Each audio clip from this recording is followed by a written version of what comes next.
ہم ہندوستانی مسلمانوں پر بے شمار اولیاء کرام کا فیضان اور کرم ہے کہ آج بھی اس پرفتن دور میں بھی ہم سچے پکے مسلمان بنے ہوئے۔ ایمان کی روشنی ہمارے نہا خانے دل کو منور کر رہی ہے اور بزرگوں کی عقیدت اور اللہ والوں کی محبت کی جو شمع ہمارے اندر فروزاں ہے، اس میں بے شمار اولیاء کرام کی محنتوں، مشقتوں اور ان کی جانفشانیوں کا دخل ہے۔ لیکن ان میں 3 بزرگ ایسے ہیں جن کا سب سے بڑا ہماری اور آپ کی گردنوں پر احسان ہے۔ ایک ذات وہ ہے جسے دنیا سلطان الہند عطائے رسول غریب نواز کے نام سے جانتی ہے۔ وہ مبارک ذات کے جن کی وجہ سے آج ہندوستان اسلامستان بنا ہوا ہے۔ آج بھی غریب نواز کا فیضان ہمارے اوپر ہے کہ ہمارے پوروج بھی مسلمان تھے، ہم بھی مسلمان ہیں اور انشاءاللہ آنے والی نسلیں بھی مسلمان رہیں۔ تو اسلام کو ہندوستان میں سب سے زیادہ پھیلایا غریب نواز نے۔ اسلام کو پھیلانے والی ذات کا نام غریب نواز ہے۔ سب سے بڑا ہم پر احسان پورے اکھنڈ بھارت غیر منقسم ہندوستان کے مسلمانوں کی گردنوں پر سب سے بڑا احسان اللہ و رسول کے بعد میں اگر کسی کا ہے تو وہ غریب نواز کی ذات۔ اور دوسری شخصیت وہ ہے کہ جنہوں نے ہمارے اسلام کی حفاظت کی ہے، دین کو بچایا ہے اور اکبر کے فتنے کے آگے سد سکندری بن کے جو مرد مجاہد کھڑا ہوا تھا اور جس نے ظلم و ستم اور کفر و الحاد کی گھٹا ٹوپ اندھیریوں کے آگے مدینے کے نور کا اجالا پھیلایا تھا، دنیا اسے مجدد الف ثانی کہا کرتی۔ اور تیسری ذات وہ ہے کہ جب 14ویں صدی میں اس ہندوستان پر بدعقیدگی کے بادل منڈرا رہے تھے، جب طرح طرح سے علم رسول کونین کو چیلنج کیا جا رہا تھا، عظمت رسول پر حرف گیری ہو رہی تھی، جب عظمت اولیاء سے کھلواڑ کرنے کی کوشش کی جا رہی تھی، تو ایسے وقت میں سب سے بڑا جو اسلام و سنیت کا پاسبان بن کے کھڑا ہوا تھا، اسی کو دنیا امام اہل سنت اعلی حضرت مجدد دین و ملت الشاہ امام احمد رضا خان کہا کرتے۔ نعرہ رسالت، نعرہ حیدری۔ یہ 3 شخصیتیں وہ ہیں جن کا ہمارے اوپر سب سے بڑا احسان ہے، اور اس میں کوئی دو رائے نہیں، کوئی سنی اس کا انکار نہیں کر سکتا۔ ایک شخصیت یعنی اعلیٰ حضرت کا ذکر مجھ سے قبل مفتی منظم صاحب قبلہ نے بڑے اچھوتے انداز میں فرمایا، اور غریب نواز کا ذکر تو ہمارے دلوں کا چین ہے۔ اور راجستھان میں آ کے تو یقین مانے صرف یہی کی بات نہیں، میں نے غالباً بھیلواڑہ میں بھی کبھی کہا تھا، اور یہ سچی بات ہے، میرے اپنے دل کی طلب ہے، یہ طلب ہے کہ راجستھان میں آ کے غریب نواز کا جب تک ذکر نہ ہو تو دل کو چین نہیں ملتا۔ سب بزرگ ہمارے سر کا تاج ہیں، لیکن جب ان کی راجدھانی میں آ گئے، یوں تو پورا ہندوستان ان کا ہے، اب راجدھانی میں آ کے اگر سلطان کا ذکر نہ کیا جائے تو مزہ نہیں آتا ہے۔ تو غریب نواز کا ذکر تو ہوتا ہی رہتا ہے، سنتے رہتے ہیں۔ آج اس شخصیت کا ذکر تھوڑی دیر کے لیے کروں گا کہ جس شخصیت کو عموماً لوگوں نے بھلا دیا ہے اور ہم نے ہی پسے پشت ڈال دیا ہے۔ پڑھے لکھے لوگ بھی صرف نام جانتے ہیں، یوں تو اللہ نے مقبولیت کی انہیں اس اونچائی پر اور اس مینار پر کھڑا کیا ہے، جیسا ابھی مجھ سے پیشتر حضرت فرما رہے تھے کہ دنیا میں مجدد تو بہت سارے ہوئے، سب کو ناموں سے جانا جاتا ہے، لیکن جسے مجدد کے نام سے جانا جاتا ہے وہ حضرت شیخ احمد فاروقی کی ذات ہے۔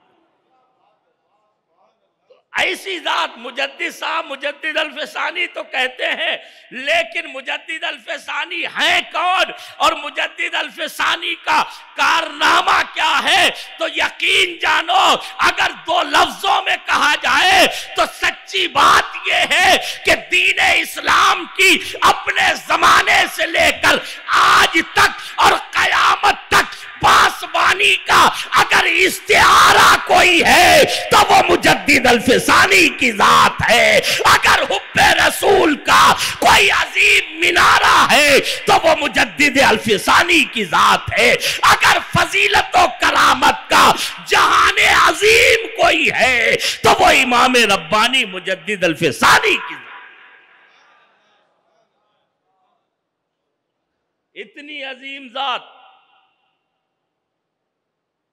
جن کی عظمت کو بھی بیان کرنے کے لیے مجھ جیسا کم علم بے بذات کا بڑے بڑے علم و معرفت والے بھی حیرت زدہ ہو کے کہنے لگتے ہیں کہ میں کیا کہوں اس کے بارے میں کہ جسے خدا نے مصطفیٰ جان رحمت صلی اللہ علیہ وسلم کا نائب کامل بنایا۔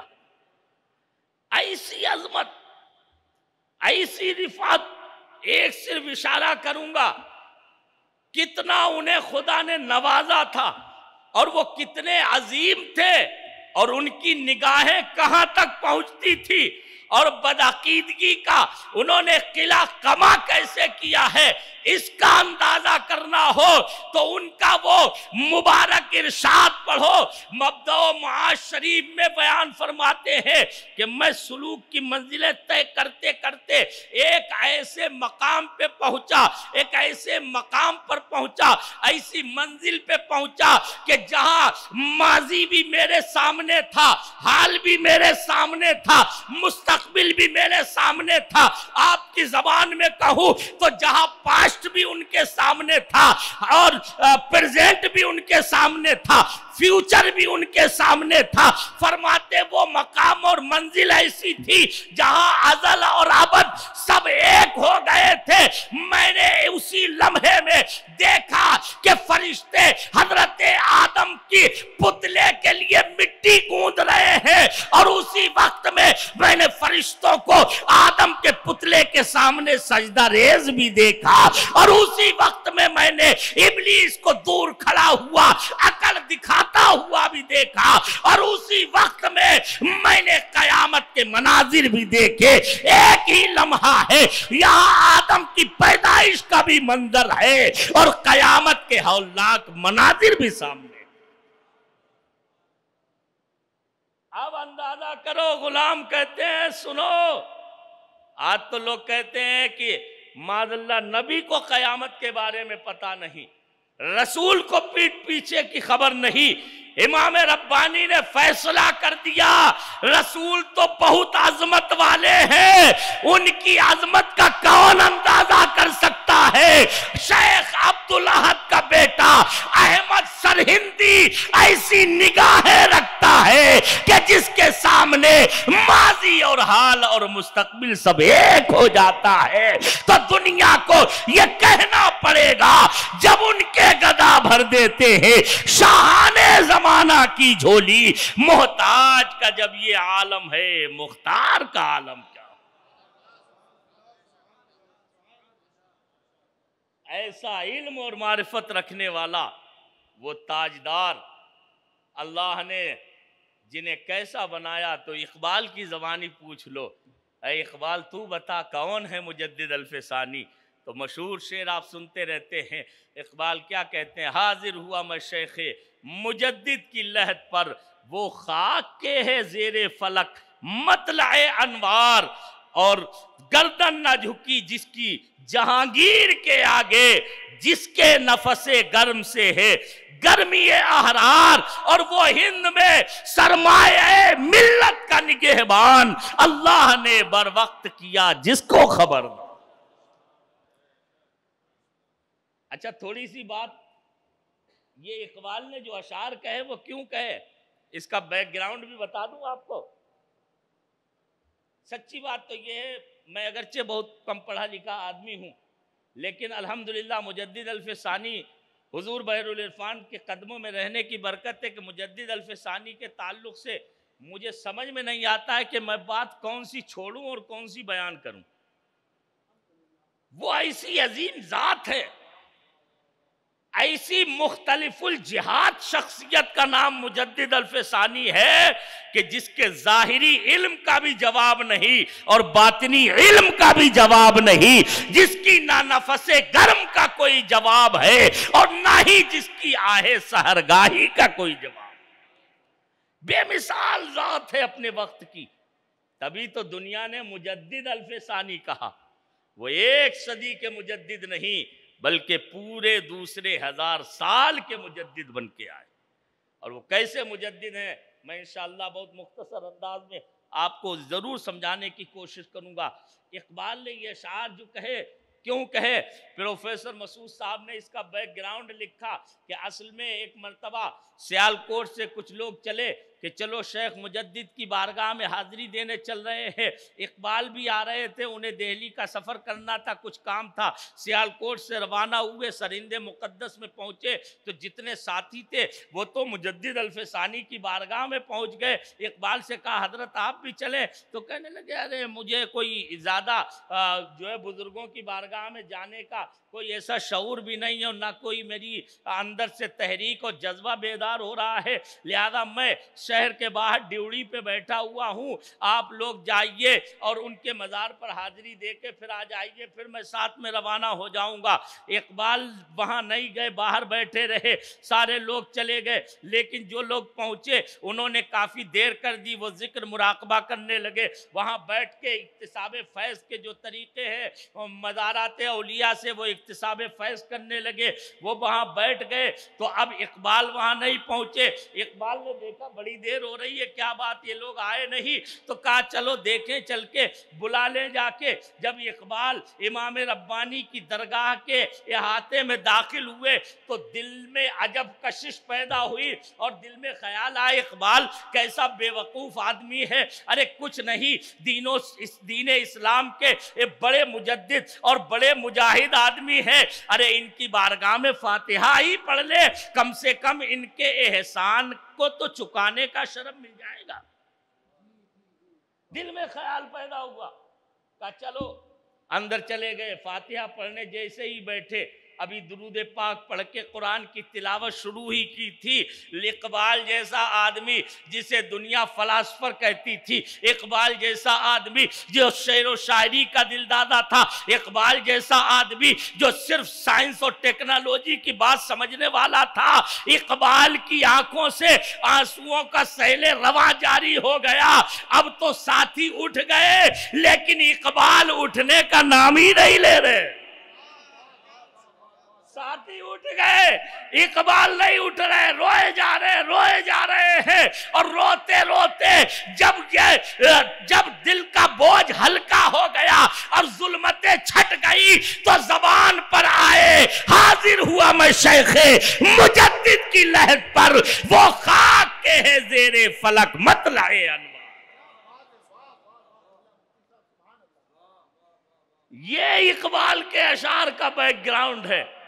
اقبال کسی کے نذرانے پر شعر کہنے والا نہیں ہے، اقبال تو دل سے کہنے والا انسان تھا، اور جب دل پہ چوٹ پڑی تو دل سے اشعار خود بخود نکل کے منقبت کی شکل اختیار کرتے چلے گئے، اور آج بھی عقیدت مندوں کے دلوں کو گرمانے کا کام کر رہے ہیں۔ وہ امام ربانی مجدد الف ثانی ہے۔ 971 ہجری میں آپ کی ولادت ہوئی، 14 شوال کو، سبحان اللہ۔ نرے لوگ ہیں جو امام ربانی مجدد الفسانی اور اعلیٰ حضرت کو الگ الگ دکھانے کی کوشش کرتے ہیں، لیکن رب نے دونوں کو اتنا قریب قریب کر دیا ہے کہ تم کتنا بھی دور کرنا چاہو کوئی ان دونوں کو دور نہیں کر سکتا ہے۔ ایک مجدد پیدا ہو رہا ہے شوال کی 10 تاریخ میں، اور دوسرا مجدد اس سے پہلے شوال کی 14 تاریخ میں پیدا ہو رہا ہے۔ ایک کا وصال 25 صفر کو ہو رہا ہے، اور دوسرے کا وصال 28 صفر کو ہو رہا ہے۔ ایک کا نام احمد رضا ہے اور ایک کا نام احمد سرہندی ہے۔ ایک دو قومی نظریے کا موجد اور بانی ہے، اور دوسرا اسی دو قومی نظریے کو پھر سے تازہ کر کے اپنے زمانے میں کفر و الحاد کی الغار کے دور میں دو قومی نظریے کی پاسبانی کر کے اسلام و سنیت کو کفر و الحاد سے الگ چھاٹ کے رکھ کے چلا گیا اور بتا گیا، اے دنیا والوں دیکھو یہ نبی کے جیالے اور مت والے ہیں جو کل بھی پاسبانی دین کا کام کر رہے تھے، آج بھی دین کی حفاظت کا کام کر رہے ہیں۔ نعرہ تکبیر، نعرہ رسالت، مجدد الفسانی، سبحان اللہ سبحان اللہ۔ اچھا، ہمارے علماء کرام بیان فرماتے ہیں، دیکھو اللہ کا کرم اور یہ احسان ہے اس رب کا، ہم جتنا اس کا شکر ادا کریں کم ہے۔ اس کا فضل خاص ہے کہ جب کوئی فتنہ پیدا ہوا تو اللہ تعالیٰ نے اس کے آگے پیچھے فتنہ ختم کرنے والا پیدا فرما دیا۔ عجب کرم ہے، یہ محض کرم ہے، ہمارا کوئی اجارہ نہیں تھا، ہماری اور آپ کی کوئی وہاں پر تانا شاہی چلنے والی نہیں، یہ کرم ہے میرے رب قدیر کا، اور مصطفیٰ سے کیے ہوئے وعدے کو پورا کرنا ہے کہ یہ قیامت تک دین کامل باقی رہے گا۔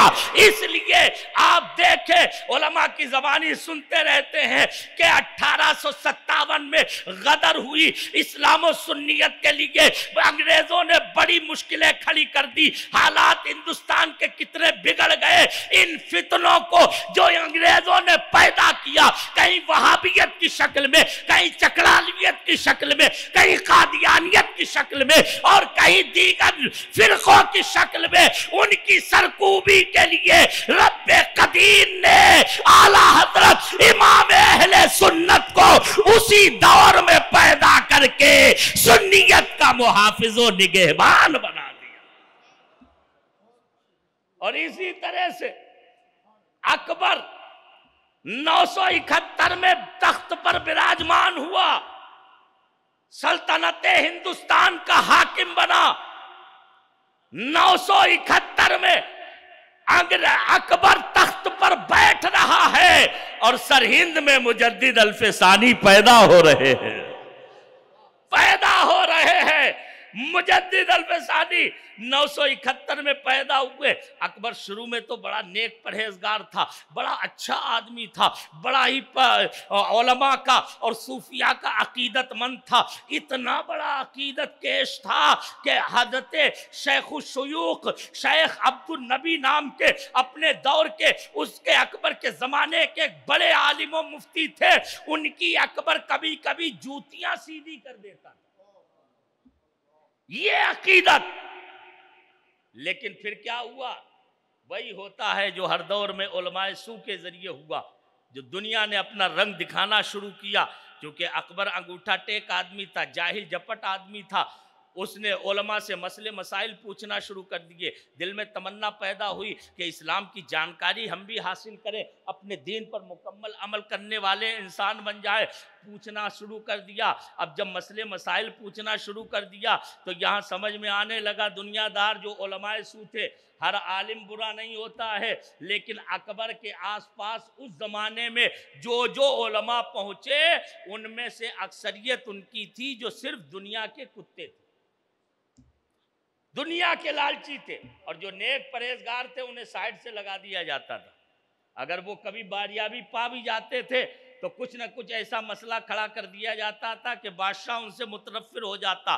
اور خاص طور پر اس میں ملا مبارک اور اس کے 2 بیٹے جو اپنے وقت کے علم و فضل کے ارسطو اور بو علی سینا جیسے انسان سمجھے جاتے تھے، فلسفہ و منطق ہی نہیں بلکہ معقولات و منقولات کے جملہ علوم و فنون کے اتنے بڑے عالم اور اتنے بڑے ماہر تھے کہ وہی ملا مبارک کا چھوٹا بیٹا فیضی ہے جس نے پورے قرآن کی بغیر نقطوں کی عربی میں تفسیر لکھی، بغیر نقطوں کی. التفسیر الوسیط کے نام سے اس نے ایک تفسیر لکھی جو بغیر نقطوں کے تھی، عربی زبان کی تفسیر. اتنا قابل انسان تھا. لیکن ملا مبارک اور اس کے دونوں بیٹوں کو صرف بادشاہ کی قربت چاہیے تھی، دولت کے پجاری تھے، صرف عزت چاہیے تھی، مقام و مرتبہ چاہیے تھا. لہذا علماء کی کردار کشی شروع کر دی، علماء کو نیچا دکھانا شروع کر دیا، علماء کو ذلیل کرنا شروع کر دیا، علماء کو ہر موقع پر بادشاہ کی نظروں میں گرانا شروع کر دیا. یہ ہم لوگوں کو بھی عبرت حاصل کرنا چاہیے اور ہمارے آپ سیدھے مسلم سنی بھائیوں کو بھی عبرت حاصل کرنا چاہیے. ابھی جو حضرت فرما رہے تھے کہ علماء کی قدر گھٹاؤ گے تو صرف ان کی نہیں گھٹے گی، شریعت اسلامیہ کی قدر گھٹے گی، دین اسلام کی قدر گھٹے گی اور فقہ حنفی کا وقار دلوں سے نکلتا ہوا نظر آئے. یہ یاد رکھنے کی چیز ہے. کسی عالم کی برائی اگر آپ بلا وجہ شرعی کر رہے ہیں اور وہ بھی محفلوں میں کر رہے ہیں، بھلے ہی شرعی وجہ کیوں نہ ہو، اگر محفل میں کر رہے اس کی پیٹھ پیچھے، تو یہ عالم کی صرف برائی نہیں، آپ اپنے دین و مسلک کو کھوکھلا کرنے کی کوشش کر رہے ہیں. دین و مسلک کو آپ دنیا کی نظروں میں بے وقعت کرنے کی کوشش کر رہے ہیں. اس لیے کہ دنیا اگر دین کو سمجھتی ہے تو ایک عالم دین کے کردار سے سمجھتی ہے، اور اسی طرح سے غیر مسلم اگر اسلام کو پرکھتا ہے تو وہ کبھی ہماری قرآن و حدیث کو پڑھ کے یا سیرت مصطفیٰ کی کتابیں پڑھ کے نہیں سمجھتا ہے، وہ ہمارے اور آپ کے عمل اور کردار کو دیکھ کے سمجھتا ہے. اسی لیے کہا جاتا ہے کہ اپنے عمل اور کردار کو ایسا چمکدار اور خوشبودار بنا لو جو تمہیں دیکھے وہ پکار اٹھے، ارے جب اس مسلمان کی سیرت و اخلاق کی خوبی کا یہ حال ہے تو اس کے نبی پاک کی سیرت و اخلاق کی خوبی کا عالم کیا. اس لیے ہمیشہ یاد رکھیں. بات سمجھ میں آ رہی ہے؟ تو اب کیا کیا انہوں نے؟ دھیرے دھیرے ملا عبد القادر بدایونی نے، حضرت بدایوں شریف سے تعلق رکھتے ہیں، ملا عبد القادر بدایونی نے منتخب التواریخ میں وہ حالات درج کیے ہیں کہ زبان سے بیان کرنا بھی مشکل ہے. محفل میں ایسے حالات کر دیے، بادشاہ کو دین سے رفتہ رفتہ کر کے، چاپلوسیاں کر کے، تملق کر کے، جاہل آدمی کو بڑھا بڑھا کے اسے یہاں تک پہنچا دیا کہ وہ پہلے تو علماء پر تان و تشنیع کرنے لگا، پھر علماء کو جھڑکنے لگا، انہیں ڈانٹنے ڈپٹنے لگا، محفل سے بھگانے لگا، پھر یہاں تک حال ہوا کہ چھوٹے چھوٹے فقہا کو ذلیل و خوار کرنے لگا. پھر بھی نہیں معاملہ رکا تو وہ امام اعظم، امام ابو یوسف، امام شافعی، امام احمد ابن حنبل جیسے ائمہ مجتہدین پر انگلیاں اٹھانے لگا، اور کبھی کہتا فلاں حلوائی نے اتنی غلط بات کہی ہے، کبھی کہتا فلاں جو ہے وہ تکیہ بنانے والے، لحاف بنانے والے نے ایسی بات کہہ دی ہے، فلاں نے ایسی بات کہہ دی، بڑی حقارت سے نام لیتا. یہیں پر مت نہیں رکا، اب مولویوں نے دماغ میں بھرا، اور جو دوسرے غیر مسلم آ گئے تھے اس کے دل و دماغ پر چھا گئے تھے، انہوں نے بادشاہ کو یہاں تک متنفر کیا کہ بادشاہ اپنے آپ کو امام مجتہد اور امام مطلق سمجھنے لگا.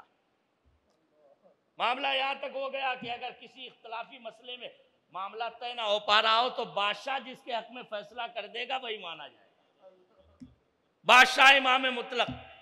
ظاہر سی بات ہے ہم تو ڈوبے ہیں صنم، تم کو بھی لے ڈوبیں گے. جسے خود تیرنا نہ آتا ہو تو وہ دوسرے کو کیا تیرائے گا؟ جو انگوٹھا ٹیک تھا، انگوٹھا چھاپ تھا، اسے کیا معلوم کہ فقہ کی باریکیاں اور موشگافیاں کیا ہے. فقہ کی باریکیاں سمجھنا ہے تو بریلی کے تاجدار کی بارگاہ میں آنا پڑے گا، جس کی فتاوی رضویہ ہی ایک اس بات کا منہ بولتا ثبوت ہے کہ فقہ حنفی کتنا عظیم علم و فن کا دریائے ناپیدا کنار ہے۔ اعلیٰ حضرت اتنے بڑے عالم تھے، ایک جملہ دے دوں بات بیچ میں آ گئی، اتنے بڑے عالم تھے لیکن پھر بھی وہ مجتہد مطلق نہیں تھے، اتنے بڑے عالم تھے لیکن پھر بھی وہ مجتہد فی المذہب نہیں تھے، اتنے بڑے عالم تھے پھر بھی وہ اپنے آپ کو اصحاب تخریج میں شمار نہیں کرتے تھے۔ ارے جس امام کے علم و فضل کے آگے آج دنیا انگشت بدندہ ہو، جب وہ اتنا درجہ بھی نہیں ہے تو پھر امام اعظم کا مقام و مرتبہ کیا ہوگا؟ ان کے علم و فضل کا کون اندازہ کر سکتا ہے؟ کہنا پڑے گا کوئی اندازہ کر سکتا ہے؟ ان کے زور بازو کا ید بیضا لیے بیٹھے ہیں اپنی آستین، کون پہچان سکتا ہے کتنے قابل ہیں، کتنے بڑے ہیں؟ لیکن وہ جاہل نہ صرف انگشت نمائی کرنے لگا بلکہ بڑی حقارت سے ذکر کرنے لگا۔ اب تو معاملہ بڑھنے لگا تو یہاں تک وہ کمبخت اپنی عقل کو دین میں لڑانے لگا، کہنے لگا یہ بات یہاں سمجھ میں نہیں آتی، وہ بات سمجھ میں نہیں آتی۔ کہاں تک وہ پہنچ گیا، صرف ایک نمونہ دکھاؤں گا ورنہ ہزاروں باتیں ہیں، آپ اندازہ کریں۔ اور اسی سے امام ربانی مجدد الفسانی کی تجدید کے گوشوں کا بھی آپ سمجھ سکتے ہیں۔ ان کی تجدید دین کے صرف ایک گوشے سے متعلق نہیں ہے، انہوں نے یہ نہیں کیا کہ صرف ایک چیز کی اصلاح کر دی ہو، ایک چیز میں جو برائیاں پیدا ہو گئی وہ ختم کر دی ہو۔ مجدد الفسانی وہ ہے جو پورے دین اسلام کی تجدید کرنے والی ذات کا ایک گوشہ نہیں ہے۔ اگر میں گوشے ہی گنانا شروع کر دوں تو اسلام کے جتنے گوشے ہوتے ہیں نرے کچھ معذرت کے ساتھ ہمارے اپنے لوگ کہہ دیتے ہیں کہ مجدد الفسانی نے صرف توحید پہ کام کیا، انہیں پتہ نہیں ہے، نہ انہوں نے تاریخ پڑھی ہے، نہ کتابیں پڑھی ہے، نہ مجدد الفسانی کو پڑھا ہے۔ مجدد الفسانی نے صرف توحید کی امانت کو نہیں بچایا، انہوں نے رسالہ اثبات النبوت لکھے، سب سے پہلے نبوت کی عظمت کو بچایا ہے، رسالت کے وقار کی حفاظت کی۔ کتنے گوشے ہیں؟ بادشاہ نے سب سے پہلے خدائی کا دعویٰ نہیں کیا، بلکہ خدائی کا دعویٰ کرنے کے بارے میں تو مورخین بھی خاموش ہیں، کھل کے نہیں بتایا کہ اس نے خدا ہونے کا دعویٰ کیا تھا معاذ اللہ۔ اتنا ضرور ملا عبد القادر بدایونی وغیرہ نے لکھا ہے کہ اکبر بادشاہ اپنے دربار میں کبھی کبھی کھڑا ہو جاتا اور ایک ٹانگ اٹھا لیتا، ایک ٹانگ پہ کھڑا ہو جاتا اور کہتا یہ بتاؤ میں ایک ٹانگ پر کیا 2-4 گھنٹے کھڑا رہ سکتا ہوں؟ درباری کہتے نہیں سرکار نہیں، بادشاہ سلامت عالی جا، ایسا کیسے ہو سکتا ہے؟ آپ ایک ٹانگ پر 2-4 گھنٹے کیسے کھڑے رہ سکتے ہیں بغیر سہارے کے؟ تو وہ نادان جاہل ان پڑھ بدو کہتا ارے جب میں ایک ٹانگ پر 2-4 گھنٹے کھڑا نہیں ہو سکتا ہوں تو کوئی انسان زمین سے اڑ کے آسمان پہ پہنچ کے معراج کر کے خدا کا دیدار کر کے کیسے آ سکتا ہے؟ معراج کا انکار کرتا، مذاق بناتا۔ ایسے دین کے ہزاروں مسائل تھے جن کا وہ مذاق بناتا۔ رفتہ رفتہ یہاں تک پہنچا معاملہ کہ اس نے تمام اپنے چیلے چپاڑوں کو جمع کیا، کچھ مولویوں کو، کچھ غیر مسلموں کو، کچھ عیسائیوں، کچھ بدھسٹوں کو، جو اس نے مختلف علاقوں اور ملکوں سے جمع کیے تھے، الگ الگ دین اور دھرم کے ماننے والوں کو سب کو جمع کیا اور اس نے کہا ایک ایسا مکسچر دین بناؤ کہ جس میں نہ تو کوئی ہندوؤں کی ساری باتیں ہوں، نہ مسلمانوں کی ساری باتیں ہوں، نہ عیسائیوں کی ساری باتیں ہوں، نہ بدھسٹوں کی ساری باتیں ہوں، بلکہ ایک مکسچر بنا دو جو دھرم سمان کا مزاج دے لوگوں کو، اور اس کا نام دین الہی رکھ دیا۔ دین الہی رکھ دیا۔ کہنے کو تو یہ تھا کہ سارے دھرموں کو وہاں عزت دی جائے گی. لیکن جانتے کیا کیا گیا؟ مسلمان کے عربی نام رکھنے پہ پابندی رکھ دی گئی، مسلمانوں کو خطرہ کرنے پر پابندی لگا دی گئی، اسلام پر طرح طرح سے بےخنی کی گئی، عربی زبان کی پڑھائی پر پابندی لگا دی گئی، اسلام کو ہر طرح سے مٹانے کی کوشش کی. اور جب چاروں طرف سے گھٹا ٹوپ اندھیرے چھائے ہوئے تھے، لوگ جوق در جوق بادشاہ کے دامن میں آتے جا رہے تھے. دنیا کا لالچ اور بادشاہت کی دھمک الگ ہی ہوتی ہے. وہ ڈیموکریسی نہیں تھی، وہاں تانا شاہی تھی، ڈکٹیٹرشپ تھی، شخصی حکومت تھی. ایک نجی آدمی کے ہاتھ میں سارا کنٹرول تھا. وہ اشارہ کرتا تو پورے پریوار کو تہہ تیگ کر دیا جاتا، اور اگر خوش ہو جاتا تو مال کر دیا جاتا تھا. یہ حال جہاں ہو وہاں لوگ اپنی جان و مال کی عزت و آبرو کی حفاظت کے لیے مصلحتاً اس کی بیعت کر رہے تھے. اور اس نے ایک نیا کلمہ جاری کر دیا تھا، لا الہ الا اللہ اکبر و خلیفۃ اللہ معاذ اللہ. محمد الرسول اللہ کو نکال دیا. یہاں تک کہنے لگا کہ دین محمدی صلی اللہ علیہ وسلم معاذ اللہ پرانا ہو گیا، 1000 سال ہو گئے ہیں، اب نئے دین کی ضرورت ہے، لہذا میں دین الہی جاری کر رہا ہوں جو پوری دنیا کی رہبری کرے گا، رہنمائی کرے گا، پوری دنیا کو صحیح راستے پر لائے گا. آپ سوچے کتنا بڑا فتنہ تھا. اور ایک بات اور بڑی ذمہ داری کے ساتھ میں جو بھی بول رہا ہوں حوالے نہیں دے سکتا، وقت نہیں ہے، ورنہ الحمدللہ ایک بات کا بڑا مستند حوالہ میری زبان پر ہے، نہ صرف دل میں اور ذہن میں ہے، اللہ کے فضل سے زبان پر ہے. ایک کتاب کا صفحہ نمبر میں دے کے آپ کو حوالہ دے سکتا ہوں. اکبر نے کتنا برا حال کر دیا تھا اور کیسا وہ پرآشوب دور تھا. پورے اکھنڈ بھارت میں کوئی ایسا آدمی نہیں تھا، عالم اور مجاہد نہیں تھا جو اکبر کے خلاف کھڑے ہونے کی ہمت کر سکتا. کوئی نہیں تھا. ایسا نہیں کوئی کھڑا نہیں ہوا. 2-4 نے شروعات میں آواز اٹھائی تو بادشاہ نے کسی کو قتل کرا دیا، کسی کو قید کرا دیا، کسی کو ضلع بدر کر دیا گیا، کسی کو پورا ملک بدر کر دیا گیا، کسی پر طرح طرح سے ظلم و ستم کیا گیا. لہذا سب کی ہمتیں جواب دے گئیں. پوری تاریخ ہندوستان اس بات پر گواہ ہے، اکبر کے ظلم و ستم کے آگے کوئی پرندہ پر ماننے والا نہیں تھا. ایسا نہیں تھا ہندوستان میں علماء ختم ہو گئے تھے، صوفیہ ختم ہو گئے تھے، نہیں تھے. لیکن کچھ علماء وہ تھے جو ہجرت کر گئے تھے، کچھ نے گوشہ نشینی اختیار کر لی تھی کہ اپنا دین و ایمان بچا لو، بس یہی کافی ہے.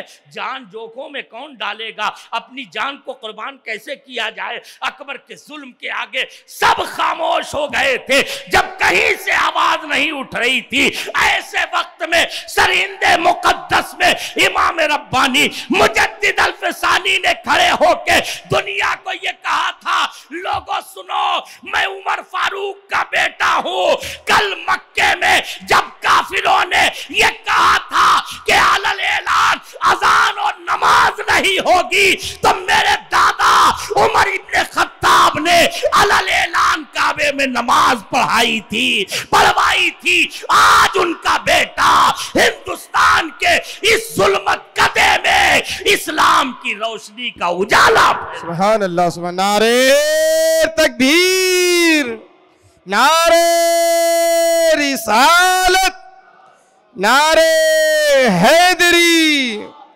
سبحان اللہ، سبحان اللہ. اور ایک بات اور بتا دوں، یہ ساری اکبر کی مخالفت صرف یہ نہیں ہماری طرح تقریر کر کے کر دی بس ہو گیا. پوری باؤنڈنگ کے ساتھ میں، پوری مصلحت اندیشی کے ساتھ میں، اور پورے بیک گراؤنڈ کو تیار کر کے مجدد الفسانی نے شروع کی. ہوا کیا، اکبر کے 9 رتنوں میں چند لوگ وہ تھے جو آپ کے پیر و مرشد حضرت خواجہ باقی باللہ کے مرید تھے. انہیں سہارا بنایا مجدد الفسانی نے. سب سے پہلے ان سے خط و کتابت کی، انہیں خط لکھا، انہیں سمجھایا کہ آپ کیسے لوگ ہو. ان میں کچھ سادات کرام بھی تھے، ان سے باقاعدہ طور پر خط، آج بھی مکتوبات شریف میں وہ خطوط موجود ہیں، خانِ جہاں اور صدر جہاں وغیرہ کے نام سے جو آپ نے مکتوبات لکھے. انہیں کیا لکھتے ہیں جانتے ہو؟ کہتے ہیں آج بڑا